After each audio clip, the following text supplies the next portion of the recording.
পরম করুণাময় ও পরম দয়ালু আল্লাহর নামে। যেদিন আল্লাহ রসুলদের সমবেত করে বলবেন, কি উত্তর প্রদত্ত হয়েছিল তোমরা? বলবে তাহারা, আমরা তা জানি না, নিশ্চয় তুমিই তো মহাজ্ঞানী অদৃশ্য বিষয়ে। যখন আল্লাহ বলিবেন, হে মরিয়ম নন্দন ঈসা, স্মরণ করহ তব প্রতি ও তব মাতার প্রতি মোর অনুগ্রহের কথা, যবে আমি তোমায় সাহায্য করিয়াছিলাম পবিত্র আত্মা জিব্রাইলকে দিয়ে, তুমি মানুষের সাথে কথা বলেছিলে দোলনায় ও পরিণত বয়সে। আর যবে আমি তোমায় শিক্ষা দিয়াছিলাম গ্রন্থ ও বিজ্ঞান আর তৌরাত ও ইনজিল, আর যবে তুমি আমার আদেশে কাদামাটি দিয়ে পাখি সদৃশ প্রতিকৃতি তৈরি করিতে আর তাতে ফুঁ দিতে, ফলে আমার আদেশে তা পাখি হয়ে যেত। আর তুমি আমার আদেশে ভালো করিতে জন্মান্ধ ও কুষ্ঠরোগীকে। আর যবে তুমি আমার আদেশে মৃতকে বের করিতে কবর থেকে জীবিত করে, আর যবে বনী ইসরাইলদের নিবৃত্ত করেছিলাম আমি তোমা থেকে, আর যবে তুমি এসেছিলে প্রকাশ্য নিদর্শনাবলী সহ কাছে তাহাদের, তখন তাদের মধ্যে যারা অবিশ্বাস করেছিল তারা বলেছিল, এ তো স্পষ্ট জাদু ছাড়া আর কিছু নয়। আর যবে আমি হাওয়ারীদের প্রতি ওহী করেছিলাম যে আমার প্রতি ও মোর রাসূলের প্রতি ঈমান আনো, তারা বলেছিল, ঈমান আনলাম মোরা, আর সাক্ষী থাকো যে আমরা মুসলমান। যবে বলেছিল হাওয়ারীরা, হে ঈসা ইবনে মরিয়ম, তোমার রব কি মোদের লাগি খাদ্য ভর্তি খাঞ্চা পাঠাতে পারেন আসমান থেকে? সে বলেছিল, আল্লাহকে ভয় করো যদি তোমরা হও প্রকৃত মুমিন।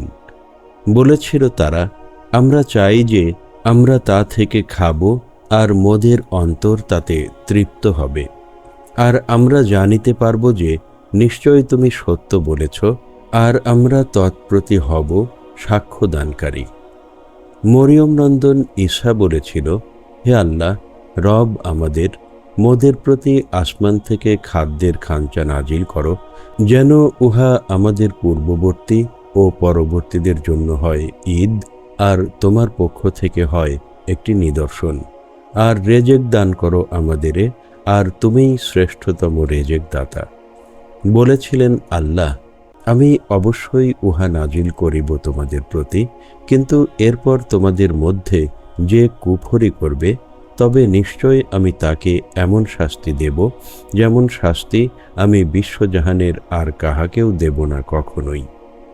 আর যবে আল্লাহ বলবেন, হে ঈসা ইবনে মরিয়ম, তুমি কি লোকদেরে বলেছিলে যে আল্লাহকে ছেড়ে তোমরা আমাকে ও মোর মাতাকে গ্রহণ করো দুই এলাহ রূপে? বলিবে সে, পবিত্রতা তোমারই, আমার কি হয়েছিল যে আমি তাই বলবো যা বলার কোনো অধিকারই মোর নাই? যদি আমি তাহাদের তা বলিতাম, তবে অবশ্যই তুমি তা জানতে। তুমি জানো আমার অন্তরে যা আছে, আর তোমার অন্তরে যা আছে আমি জানি না তাহা। নিশ্চয় তুমি অদৃশ্য বিষয়ে মহাজ্ঞানী। আমি তাহাদের তদ্ব্যতীত তা বলিনি যা তুমি আমায় আদেশ করেছিলে যে আমার রব ও তোমাদের রব আল্লাহর ইবাদত করো। আর যতদিন আমি তাদের মধ্যে ছিলাম ততদিন আমি সাক্ষী ছিলাম ব্যাপারে তাদের।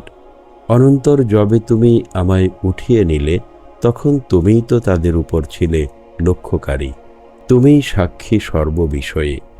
যদি তুমি তাহাদের শাস্তি দাও, তবুও তারা তোমারই বান্দা, আর যদি তুমি ক্ষমা করো তাহাদেরে, তবে নিশ্চয় তুমি মহাপরাক্রান্ত বিজ্ঞানময়। বলিবেন আল্লাহ, আজকের এই দিনে সত্যপরায়ণগণ পাইবে তাদের সত্যতার সুফল। তাদের জন্যই জান্নাত, যার নিম্ন দিয়ে স্রোতস্বিনী সমূহ আছে প্রবাহিতা, তন্মধ্যে তাহারা থাকিবে অনন্তকাল। আল্লাহ তাদের প্রতি প্রসন্ন, আর তারাও প্রসন্ন তাহার প্রতি। ইহা মহান সফলতা। আল্লাহরই জন্য আছে আসমানসমূহ ও জমিন, আর তাদের মধ্যে যা আছে তা সবের আধিপত্য, আর তিনিই সর্ববিষয়োপরি শক্তিমান। নিশ্চয় আল্লাহ সত্য বলেছেন।